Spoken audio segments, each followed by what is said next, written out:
I just have to say, this is incredibly overwhelming to see all of you who came here to this event to hear what my close colleagues had to say. Elise, I'm following you. It's hard to not start crying when I hear this stuff. Roberta, I mean, what can I say? It's not just Lester, it's not just Roberta. It's Lester and Roberta.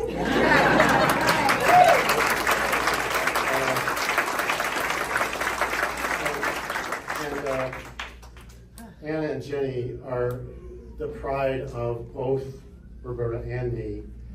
And as I've said to my colleagues over time, as I've talked about my children and grandchildren, don't get me started, because I'll look down, and when I look up, you will have turned into skeletons.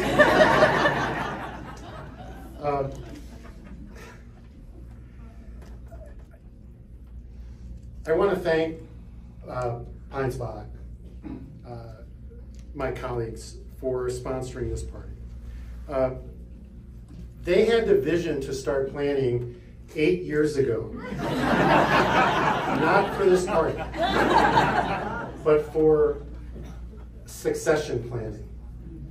Because most first-generation law firms do not succeed to the next generation. And there are a variety of reasons for it. And either they fall apart, or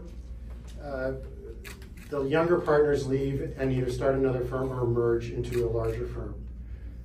We didn't want that to happen, because Heinsbach, and not just the work that I have done, but the work that all of my colleagues have done over many years, to us was extremely important. And we wanted to ensure that the firm continued.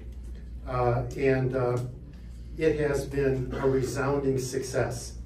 So my retirement is just part of the continuation of my life's work. And I'm thrilled that I have the opportunity to retire, and I'm thrilled that I leave behind in my firm these incredible lawyers who are going to carry on what we did and what we will do.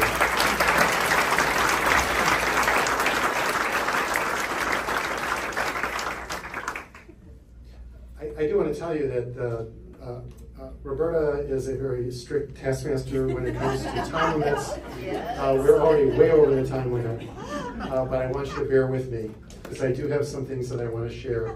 I'm going to skip over the things that my colleagues have already shared. First of all, I want to thank Ruben Anthony for this absolutely unbelievable structure, but what it stands for. And we're here because I feel a part of the values that the Black Business Hub and the Urban League stand for. I want to thank Governor Evers for his kind words and the proclamation. And it has been a highlight of my career to have represented Tony Evers when he was the superintendent of public instruction and as governor. It is especially important to me that I was able to represent him and help to maintain the independence of Wisconsin's executive branch from intrusion by the legislature, and I will add, by their nihilistic behavior and their inability to believe in democracy.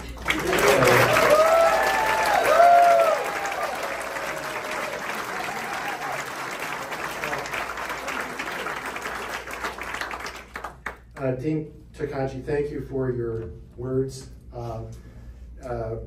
And thank you for hiring Professor Ahmad White to hold the James Jones Chair in Law. It's extremely gratifying to have a professor with the ability and the already substantial scholarly work that he's done to hold that chair. And thank you all for being here. I want you to know I am truly honored by your presence. And I just can't believe how many of you came and are here to honor me, but also to honor Pines Bog. I want to give you a little bit of background about why my colleagues said what they said about me, because they covered some things that I was going to talk about in great detail. In 1968, or as we say, when we talk about this kind of stuff in the family, we say, and in third grade, I came here in 1968 to go to the University of Wisconsin. I came here on a scholarship from the St. Louis Jewish Community Center. I got that scholarship because I won an essay contest about racial justice. And then that summer, I was asked by the executive director of the community center to read that essay as a speech to the annual meeting of the St. Louis Jewish Community Center. The theme of the essay was that the Jewish community in St. Louis should become more involved in the civil rights movement. I will tell you, the quote from the speech was to either get in or get out of that movement. And I was 18 years old. There's a Yiddish word for a young and inexperienced person is a pisher. And I can only imagine what this crowd of people thought about this 18-year-old getting up and telling them what they should do. And let's say at the end of the speech, the applause was... So the question is, why was I willing to do that? Why was I willing to stand up in front of this crowd of prominent adults? And the answer to that is that it was because of what my mother, my father, my brother, and the rabbi of my synagogue modeled and taught me, and because of the work of Martin Luther King Jr. and the legacy of the martyrs of the civil rights movement, and especially the 3 civil rights workers who were murdered. James Chaney, Andrew Goodman, and Michael Schwerner. My father, whose parents were Jews who immigrated from Lithuania, was born and raised in the Dominican Republic. He came to the United States when he was 18 to be educated. He eventually went to St. Louis University Dental School, and he graduated from the dental school in 1932. He went back to the Dominican Republic then and became a prominent dental professor. In 1937, the racist dictator, Rafael Trujillo, commenced a massacre of Haitians because they were black. My father put Haitians who he knew in the trunk of his car and drove them through roadblocks to safety. I don't know exactly how many he did, but he did quite a number of people. He saved their lives. And then he became a vocal opponent of Trujillo. And in 1944, he had to flee the country with less than 24 hours notice, or he would have been assassinated. Despite that trauma, he always told me that it was important that I have the courage of my convictions and stand up for them. My mother, a New Deal Democrat who treated everyone with kindness and respect, strongly believed in civil rights. Now remember, I was born in 1950. So I grew up in the 50s, and I was a teenager in the 60s. And she was an outstanding role model for how to treat people. She always treated everyone with kindness and respect. But she gave me a piece of advice. She said, you make your own mazel. Mazel in Yiddish means luck. What I understood her to say was that you have to work for everything you want because you can't wait around for it to drop into your lap. And I took her advice. Then there was the advice that my older brother gave me. It was about baseball. I always wanted to be a catcher. And he taught me how to play baseball. And one of the things he taught me about being a catcher was that you have to stand and protect the plate when there's a runner coming from second and rounding third. And you have to focus on the play. And you cannot be intimidated by that runner. That's what you have to do. And so I have to say, I took that advice from my father, from my mother, and from my brother, and applied it to my legal practice. And in addition to that, the rabbi that I had was a leading civil rights leader in St. Louis. I didn't actually know how much of a leader he was until recently, when I found out that not only did he preach to the congregation, but he had a radio show every week about civil rights. And so his influence on me as a young boy was really quite significant. Well, anyway, as a condition of my scholarship, I had to work with groups of children. So I got a job at Neighborhood House on Mill Street. And in the third week of my freshman year, I met this really cute girl. And her name was Bobby Gassman. Sometime later, I asked her out on a date. You know, that's what people did in those days, dates. She wouldn't go out with me because she was a junior and I was a freshman, and juniors didn't go out with freshmen. Okay. Well, we met up through absolute coincidence in January of 1970. And we fell in love when we were picketing all night in support of the TAA strike in 1970. And we have been together ever since.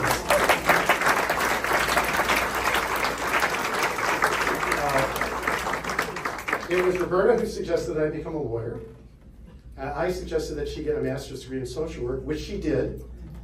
And then when I was graduating from law school, she got offered a job as with the Wisconsin Feminist Project Fund to train job service workers in Wisconsin to move women into non-traditional employment. That was a 2-year commitment she had to make. So we figured, okay, we'll stay in Madison another 2 years. That was 50 years ago. And another very significant thing that happened before we got married is Roberta said, this is 1970, okay? She said, I'm not going to change my last name. And I said, okay. But she was part of the feminist wave then. She was part of it, she's still part of it, and I've been on it and with her ever since.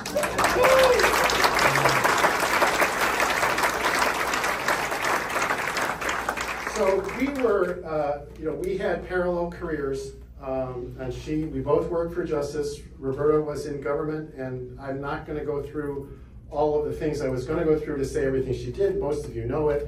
But she was in Governor Doyle's cabinet for 8 years as the Secretary of DWD. She's the longest serving labor secretary in Wisconsin history. She spent 2 years in Washington as the Deputy Assistant Secretary of Labor for Training and Employment in the Obama administration, and that's the only time that she has lived as an adult outside of Madison, and I got to visit her all the time, which was really great. I have to say this about my daughters. They have been absolutely unbelievable from the moments they were born. Enough said, they're extremely, extremely successful. Anna's a professor of public policy, neuroscience, and psychology at Duke, and she's a senior associate dean of the public policy at Duke. Jenny is a trial lawyer in Minneapolis, and She's also a person who's published about the need to diversify the legal profession. She was honored in 2022 for that, and she was chosen this year as one of the top women lawyers in Wisconsin, in Minnesota.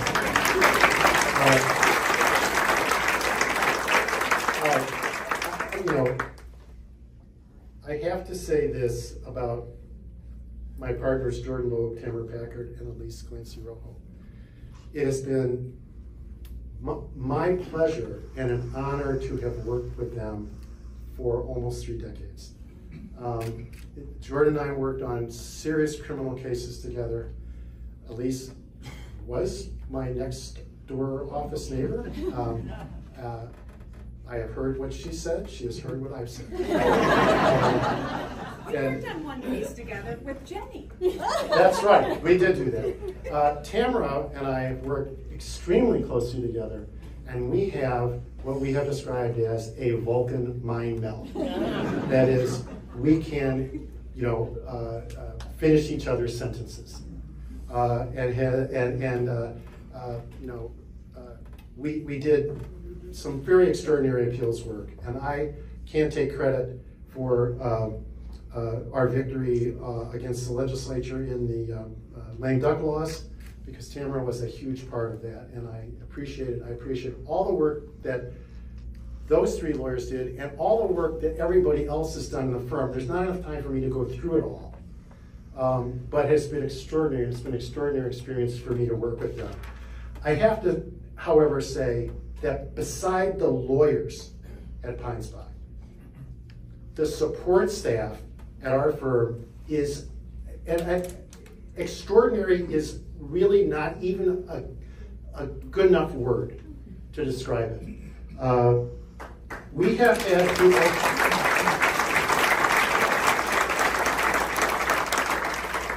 there are members of our support staff who have worked for us for almost 40 years, which is unheard of. And all of you who are here, all of you on the support staff, I cannot thank you enough. But I do have to talk about 2 people in particular. Heidi Butchin was my legal assistant for 25 years. Heidi, I'm not sure where you are in the crowd, but I have to tell you, Heidi, every document that you prepared was always perfect. And that's the truth. Your suggested edits or changes were always insightful. And your work was fundamental, absolutely fundamental to my success. Jenny Gibbs, our litigation paralegal, and I worked together for 36 years. Jenny, you helped me prepare and organize every trial, every hearing, every arbitration I've done during that time. You independently became an expert in workers' compensation and duty disability. And I could never have achieved what I did in my practice without your assistance and support. And frankly, you're like a sister I never had.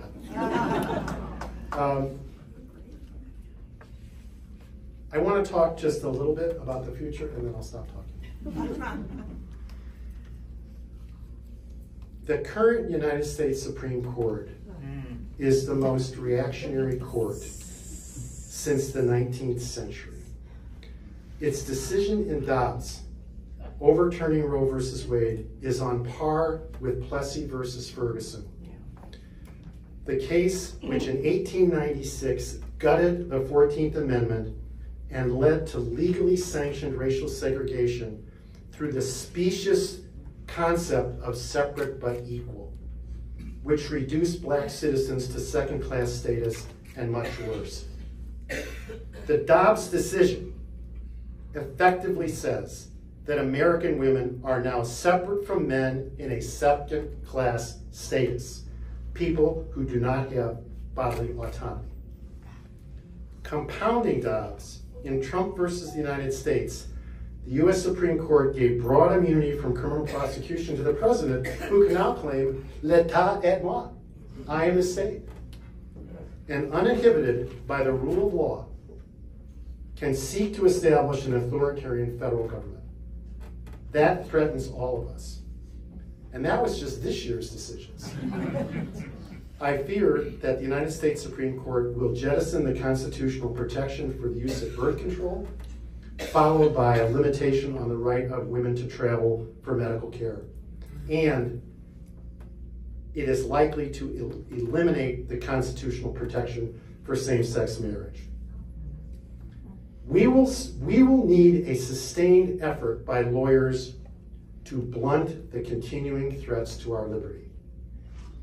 A scholar commenting on the famous phrase from Henry VI, Part 2, quote, "The first thing we do is, let's kill all the lawyers," noted that, quote, "society cannot exist in a state of fairness and peace without the protectiveness of both the law and its staunch guardians."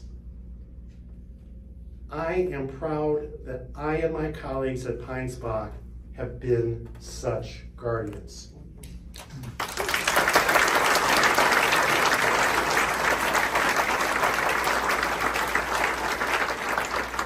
We fought against the marriage amendment.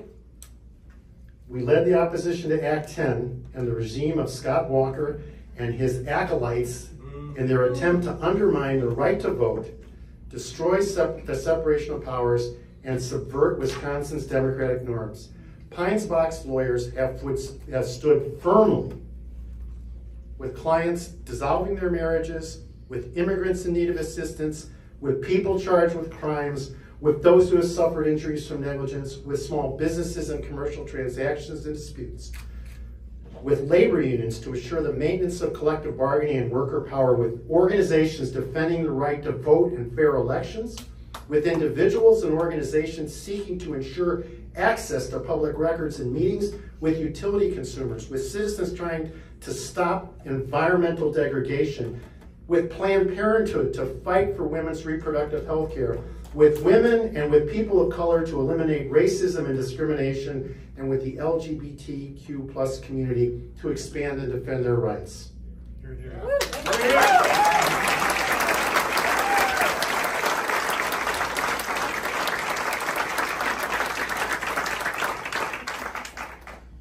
Decades ago, Vince Lombardi said, and for people in my office, he didn't just say, when you get in the end zone, act like you've been there before.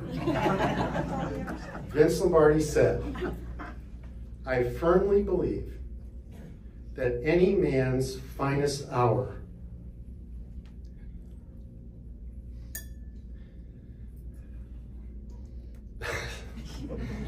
the greatest fulfillment of all that he holds dear is that moment when he has worked his heart out in a good cause and lies exhausted on the field of battle, victorious."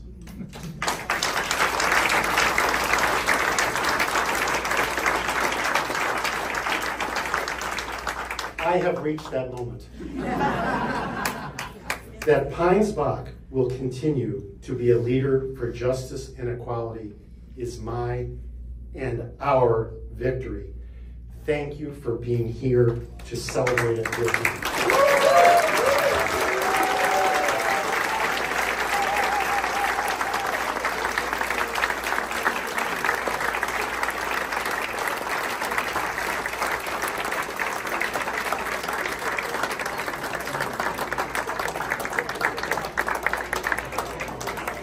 So there's a lot of food and drink.